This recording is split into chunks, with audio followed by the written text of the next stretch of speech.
po ba kayo sa loob ng malaking bahay at malawak na bakuran? Mataas na pader, pinapaligiran at nakapilang mga mamahaling sasakyan.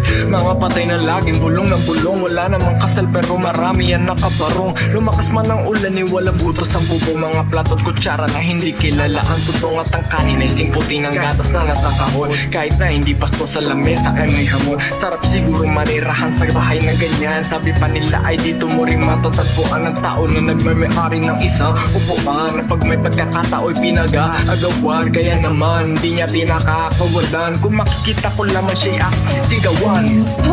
na nakaupo, subukan niyo namang tumayo.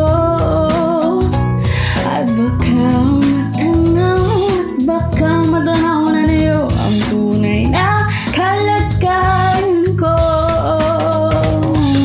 Walang galang na po sa taong nakaupo. Alam nyo bang pantakal ng bigas namin ay di puno? Ang dingding ng bahay namin ay pinagtagbig-tagbingero sa gabi. Sobrang init na tumutunaw ng yelo na di kayang bilhin o pangilagay sa inumin. Pinakulong tubig sa lumanta ko ring-uling-uling. Gamit ang panggatong na inanod lamang sa estero na nagsisilbing kusina sa umaga. Aming banyo ang aking inay na may kayamanang isang kaldero. Nagagamit lang pag ang aking maestro may sweldo, pero kulang na kulang pa rin. Ulam na tagit asin, ang 50 pesos ang magapoy pagkatasyahin.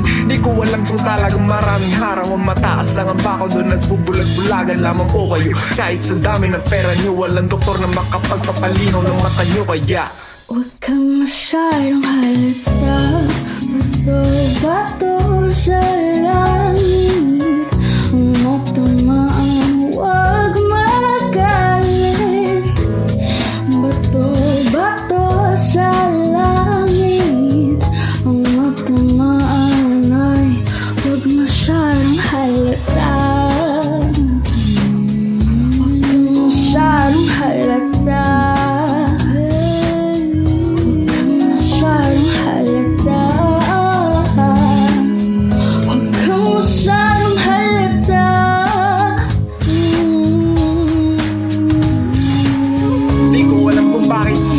pasakit ang puno ng bayan, tila ba hindi nagagamit?